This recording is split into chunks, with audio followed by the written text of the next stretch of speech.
Hello guys, ನಂದು R P creation video ಎಡಿಟಿಂಗಲ್ಲಿ ನಾನು Alight ಮೋಷನ್ನಲ್ಲಿ ನಾನು ಏನು ಎಫೆಕ್ಟ್ಸ್ ಹಾಕಿರ್ತೀನಿ ಆ ಎಫೆಕ್ಟ್ಸ್ ನಾನು ಡಿಸ್ಕ್ರಿಪ್ಷನ್ ಲಿಂಕಲ್ಲಿ ಹಾಕಿರ್ತೀನಿ.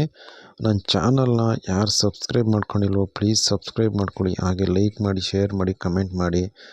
ನೀವು ಸಬ್ಸ್ಕ್ರೈಬ್ ಮಾಡೋದಕ್ಕಿಂತ ಮುಂಚೆ ಸಬ್ಸ್ಕ್ರೈಬ್ ಅಂತ ಮೇಲೆ ಬೆಲ್ ಐಕನ್ ಮೇಲೆ ಕ್ಲಿಕ್ ಮಾಡಿ ಆಲ್ ಅನ್ನೋ ಬಟನ್ನ ಸೆಲೆಕ್ಟ್ ಮಾಡ್ಕೊಳ್ಳಿ ಗೈಸ್. ಆದಷ್ಟು ನನ್ನ ವೀಡಿಯೋ ನಾನು ಅಪ್ಲೋಡ್ ಮಾಡೋದಕ್ಕೆ ನಿಮ್ಗೆ ನೋಟಿಫಿಕೇಷನ್ ಮುಖಾಂತರ ಬರುತ್ತೆ. ನನ್ನ ಚಾನಲ್ಗೆ ಇನ್ನೂ ಯಾರು ಸಬ್ಸ್ಕ್ರೈಬ್ ಆಗಿಲ್ಲ ಪ್ಲೀಸ್ ಸಬ್ಸ್ಕ್ರೈಬ್ ಆಗಿ, ಹಾಗೆ ಸಪೋರ್ಟ್ ಮಾಡಿ ಗೈಸ್. ಹಾಗೆ ಆದಷ್ಟು ಶೇರ್ ಮಾಡಿ, ಲೈಕ್ ಮಾಡಿ, ಸಪೋರ್ಟ್ ಮಾಡಿ. ಕಣ ಕಣದಲು